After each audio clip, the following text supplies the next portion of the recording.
प्राची पांडे फिलहाल महेंद्रगढ़ सीट पर हूँ। हरियाणा में फिलहाल चुनावी माहौल अपने जोरों पर है। दोस्तों, मैं उस सीट पर हूँ जहां पर बीजेपी और कांग्रेस में कड़ी टक्कर देखने को मिल रही है। और मैं आपको बता दूं कि इस टक्कर का इतिहास भी काफी पुराना रहा है। जातीय समीकरण इस बार खेल को बना और बिगाड़ सकते हैं। तो इसी पर चर्चा करने के लिए फिलहाल मेरे साथ तमाम लोग हैं। महेंद्रगढ़ के लोगों से डायरेक्ट बात करेंगे और समझेंगे कि क्या माहौल है भैया यहाँ तो जी कांग्रेस आ रही है। कांग्रेस आ रही है, क्लियर होगी जी। अच्छा, और जो बता रहे हैं बीजेपी और कांग्रेस में टक्कर है, उसका क्या? कोई टक्कर नहीं है। टक्कर नहीं, काशी भी टक्कर नहीं जी। कुछ टक्कर नहीं कांग्रेस और बीजेपी की। बीजेपी भ्रष्ट है। बीजेपी वाला तो 20,000 से नीचे समटेगा। 40,000 वोटों से हमारे राहुल गांधी की जीत हो गई। यहाँ से ये झूठे बैठे देते हैं बीजेपी वाले। कुछ नहीं है इनके पास, झूठ के सिवाय कुछ नहीं, लूट खटोस के सिवाय कुछ नहीं। लूटना, झूठ बोलना, लोगों को झूठा बदनाम करना, कुछ नहीं है इनके पास।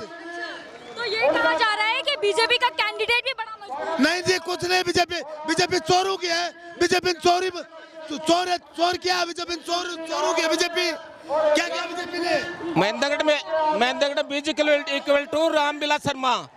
अब रामविलास शर्मा को टिकट नहीं दी ना, तो जो सर्वे से जिता रहे थे तो सर्वे से जीत जाएगा। यहाँ राहुल गांधी आज आए हुए हैं। राहुल गांधी की रैली सुनी आपने? राहुल गांधी की शुरू से आखिर तक सुनी और धूप में खड़े हो गए सुनिए जी। कैसे लग रहे हैं राहुल गांधी जिंदाबाद, जिंदाबाद। बहुत अच्छा लगा मैडम, बहुत अच्छा। राहुल गांधी आने से बहुत अच्छा हुआ हमें। हरियाणा के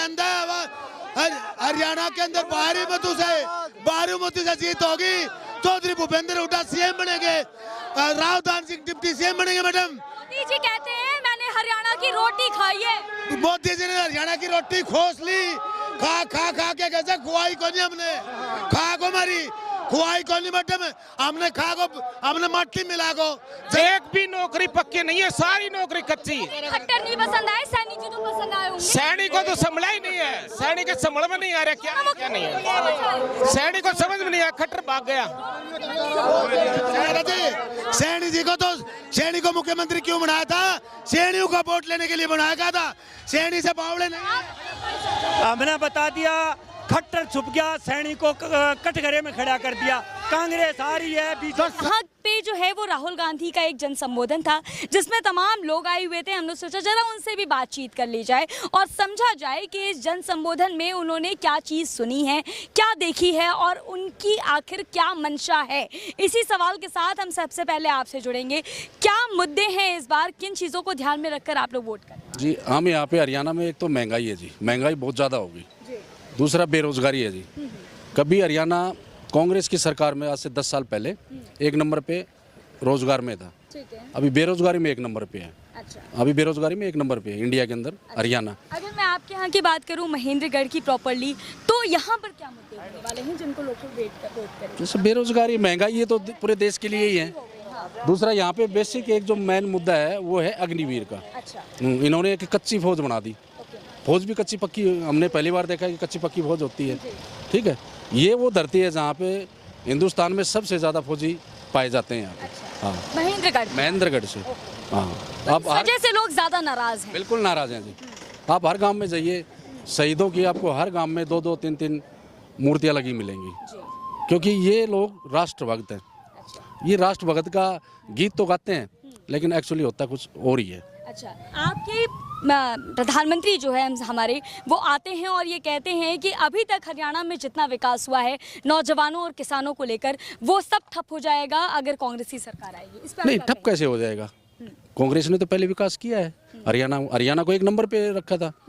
खिलाड़ियों को देखो, आप किसानों को देखो और सेना के लिए देखो, 1 नंबर पे था हरियाणा तो पहले ही। और पिछले 10 सालों में क्या हुआ है? अभी सबसे लास्ट में गया हरियाणा। हाँ, मोदी जी ने कुछ भी नहीं किया। मोदी सिर्फ जुमला और झूठ, इसके अलावा कुछ नहीं है। जुमला और झूठ। लेकिन वो तो कहते हैं भाई हमने हरियाणा की रोटी खाई है, मैं हरियाणा से जितना प्यार करता हूँ उतना कोई और नहीं। तो हरियाणा से तो रोटी, अभी हरियाणा कृषि प्रधान देश है, राज्य है, सॉरी, कृषि प्रधान राज्य है। हरियाणा तो पूरे देश को ही खिला रहा है, इसमें कोई बड़ी बात नहीं है। हाँ, रोटी तो पूरे खिला रहे हैं, किसान है यहाँ, खेती बाड़ी का मेन काम है। अच्छा, अभी राहुल गांधी जी को सुना होगा आपने, क्या बातें, क्या मुख्य पॉइंट्स हैं जो आपके जहन में है और आपको लगता है कि आप उनको नेता के रूप में देखते हैं? नहीं, उन्होंने महंगाई के ऊपर बोला, महिलाओं के लिए बोला, उन्होंने सिलेंडर के बारे में बोला है, बेरोजगारी के ऊपर बोला उन्होंने। ठीक है, ये अच्छी बात है, वो पढ़ा लिखा नेता है। उज्ज्वला योजना तो बीजेपी भी लेके आई थी, तो क्या उसकी योजनाओं का कोई असर नहीं हुआ? तभी रेट देखो ना, तो योजना तो ये पता नहीं क्या क्या लेके आगे, योजना लाने से नहीं होता है। अभी रेट देखो सिलेंडर के क्या है, अभी सिलेंडर के अब आप रेट भी बोल लीजिए क्या हो गया, बड़े सरकास्टिक वे में आपने बोला। जब मैं रात को निकलता हूँ गांव में तो घोर अंधेरा, अच्छा। पहले बल्ब सस्ते थे, ये उसको कहते हैं उजाला योजना, और मैं कहता हूँ इसको अंधकार योजना। ऐसा क्यों था? ऐसा इसलिए कि इन्होंने बिजली के रेट बढ़ा दिए और बिजली की चोरी बंद कर दी, और इतने मुख्यमंत्री हरियाणा में आए, किसी ने छापा नहीं मारा, इसने छापे मारे बस। अच्छा। और मैंने विजिलेंस की टीम से बात करी, अरे भाई तुम क्या कर रहे हो? बोला जी हरियाणा का बिजली मंत्री ये कहता है कि 4 करोड़ रुपया हर महीना का चाहिए, तो तुम ऐसा करके ले जाओगे? ताऊ ये बताओ आप कि अभी राहुल गांधी की रैली में आए हैं आप, क्या सुना है आपने, क्या बोला है? देखो जी, राहुल गांधी जी झूठ नहीं बोलते और सच्ची बात कहते हैं। और इन्होंने क्या किया, मैं मेरे बच्चों को बोला एक दिन, मैं बोला रे कोई वो लैपटॉप दिखाओ यार, तो उन्होंने राहुल जी का पहला भाषण लगा लिया। अब उस पहले के अंदर राहुल जी तो ये कहते हैं कि हिंदू हिंसक नहीं होते, हिंदू हिंसक नहीं हो सकते हैं। और वो बोकड़ो अमित शाह खड़े होकर नु कैसे, देखो जी ये पूरी हिंदू समाज को हिंसक बता रहा है। 500 आदमी की पार्लियामेंट में हाथ क्या झूठ बोलेगा, बदल गया भाई साहब हैं। और फिर थोड़ी देर पीछे मोदी जी खड़े होकर नु कैसे, प्रतिपक्ष के नेता के खिलाफ मुझे कोई ठोस कदम उठाना पड़ेगा। फिर बैठ गो मेरा वर्ग उठे थोक ने के गोली काट डागोगे हैं। ताऊ लग रहा है न्यूज़ बड़ा देखते हो हैं? न्यूज़ बहुत देखते हो? नहीं न्यूज तो मैं नहीं देखता, लेकिन वैसे पता लग जाता है जैसे। देखो जी, एक्टिंग भी बढ़िया देखो जी, करते हो आप तो। बीजेपी एकदम झूठी पार्टी है। जब जब बीजेपी सत्ता में आई है, जन विरोधी नीतियां अपनाई हैं। अटल बिहारी, उसकी क्या नाम था उसका, अटल बिहारी था, हाँ, अटल बिहारी की सरकार आई, उसने ओल्ड पेंशन ये बंद कर दी जैसे। क्यों करी? हरियाणा की जरा बात कर लो, 10 साल बीजेपी थी, क्या कुछ ना करा हरियाणा? हरियाणा में तो जी 10 साल में बीजेपी ने कुछ नहीं किया, तो कुछ भी नहीं किया जी। कहीं भी एक ईंट नहीं लगी, कहीं एम्स नहीं खुला, कहीं IMT नहीं खुला, कहीं उद्योग धंधा, बेरोजगार।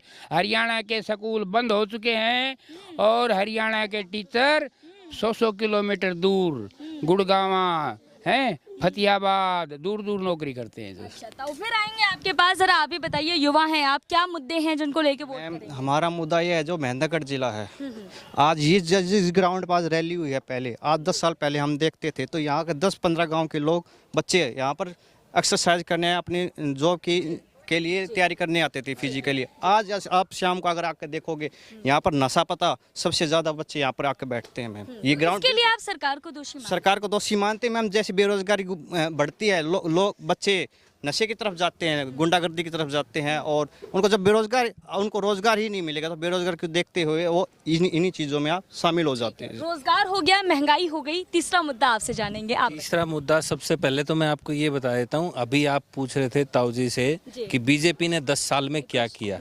मैं बताता हूँ बीजेपी ने क्या किया 10 साल में। किसानों पे लाठीचार्ज, पहलवानों पे लाठीचार्ज, कर्मचारियों पे लाठीचार्ज, आंगनवाड़ी वर्करों पर लाठीचार्ज, मजदूरों पर लाठीचार्ज, जवानों पर लाठीचार्ज, सरपंचों पर लाठीचार्ज। तो बीजेपी ने 10 साल में ये किया, जिसकी वजह से आज हरियाणा प्रदेश गर्त में चला गया है। जो हर मामले में जो प्रदेश 1 नंबर था, आज उसका कहीं कोई स्थान ही नहीं है। तो अच्छा, एक समय ऐसा भी तो रहा होगा ना जब आप लोग भी भाजपा के कभी प्रभाव में रहे होंगे, कभी ऐसा हुआ है या हमेशा? नहीं, कभी ऐसा नहीं हुआ। हम हमेशा से कांग्रेस के साथ थे, आज भी कांग्रेस के साथ हैं।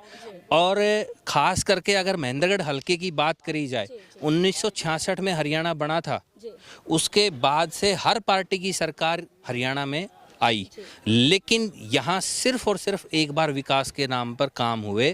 वो कार्यकाल था 2009 से 2014 का, जब राव दान सिंह जी हमारे MLA थे और हरियाणा सरकार में चीफ पार्लियामेंट्री सेक्रेटरी थे। सिर्फ वही एक 5 साल का कार्यकाल था जिसमें यहाँ पर काम हुए, चाहे वो सेंट्रल यूनिवर्सिटी थी, चाहे वो यहाँ खेल स्टेडियम्स थे, चाहे यहाँ जितने भी सीनियर सेकेंडरी स्कूल्स थे हल्के में उनका नवीनीकरण था, चाहे यहाँ सोशल इंफ्रास्ट्रक्चर था, चाहे सतनाड़ी क्षेत्र में गवर्नमेंट कॉलेज, उप तहसील का दर्जा, BDO ऑफिस, बस स्टैंड, तमाम चीज़ें जो भी कुछ हुआ वो सिर्फ 5 साल में हुआ। उससे पहले किसी सरकार ने नहीं किया और 2014 के बाद 10 साल भाजपा ने यहाँ विकास के नाम पे एक ईंट भी नहीं लगाई है। एक सवाल और है मेरा आपका महेंद्रगढ़ को लेकर के, क्योंकि महेंद्रगढ़ में जातीय समीकरण हावी रहेगा ऐसी जानकारी है मैं, और यहाँ पर अहीर और जाट जो है वो निर्णायक भूमिका में होते हैं, ऐसा है क्या? नहीं, ऐसा बिल्कुल नहीं है। यहाँ 36 बिरादरी के वोट हैं और इस बार महेंद्रगढ़ हल्के की जो जनता है उसको जो बीजेपी ने पिछले 10 साल में जो मूर्ख बनाया, इस बार वो मूर्ख बनने वाली नहीं है। 2014 में हमारे साथ यहाँ की जनता के साथ खिलवाड़ किया बीजेपी ने मुख्यमंत्री के नाम पे कि आप रामविलास शर्मा जी को MLA बनाओ, हम मुख्यमंत्री बनाएंगे। हमारे साथ धोखा हुआ, कुछ भी नहीं बनाया और जो कुछ वो बने जैसे थे उन्होंने यहाँ पर एक ईंट नहीं लगाई। तो इस बार जो जनता है वो बड़ी समझदार है। यहाँ की मतदाता जो अपने मत का जो प्रयोग है वो बिल्कुल सही जगह करने जा रहा है, हाथ के निशान पर करने जा रहा है, क्योंकि भूपेंद्र हुड्डा जी और बाकी जो कांग्रेस की लीडरशिप है उनकी सबकी तरफ से क्लियर मैसेज है महेंद्रगढ़ हल्के की जनता के लिए कि अगली कांग्रेस की सरकार में जो बनने जा रही है 8 अक्टूबर को, उसमें राव दान सिंह जी का पोर्टफोलियो मुख्यमंत्री के बाद सबसे चुनाव हुए नहीं है, आपने पहले बिल्कुल हो चुकी है। हरियाणा में चुनाव हो चुके हैं, अब महज एक औपचारिकता है। 5 तारीख को नहीं, जनता के मन में चुनाव हो चुका है। EVM वाला चुनाव जो है वो महज एक औपचारिकता है जो 5 तारीख को पूरी कर दी जाएगी और 8 तारीख को नतीजे आपके सामने होंगे। मैं यहीं तक लोगों से बातचीत करना चाहती थी और मैं समझना चाहती थी कि आखिर महेंद्रगढ़ के मन में क्या है। तो जैसा कि इन्होंने बोला कि जनता चुनाव कर चुकी है, लेकिन हम आपको वो सारी चीज़ें दिखाएंगे 5 तारीख तक जो जनता के मन में है, और 8 तारीख को ये पता चल ही जाएगा कि जनता ने आखिर किसे चुना है।